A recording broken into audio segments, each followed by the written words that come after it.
ভাইয়া এইটা হচ্ছে আমাদের মেশিনটা। তো মেশিনটার কেনার পর থেকে এই যে এখানে যে সিরামগুলো আছে, হ্যাঁ, সিরামের A B C তিনটা সিরামের বক্স আছে। এগুলা থেকে সিরামগুলো একেবারে প্রথম থেকেই এটা আসে না। তারপরে হচ্ছে সিরামগুলার যদি আমরা ভিতরের দিকে তাকাই, বক্সগুলোর দিকে একদম শ্যাওলা পড়ে আছে।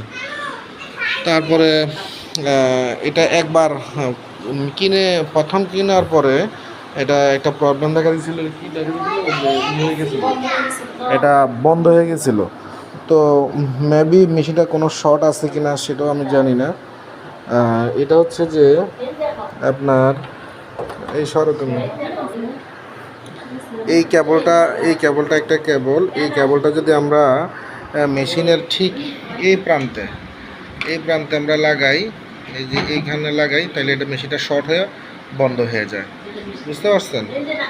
আর হচ্ছে এখানের যে নবগুলো আছে, এটা এটা ভাইব্রেশন হয়, আর এটা দিয়ে যে কাজটা করে মূলত যে সাকশনটা, এটা সাকশন খুবই স্লো সাকশন হয়।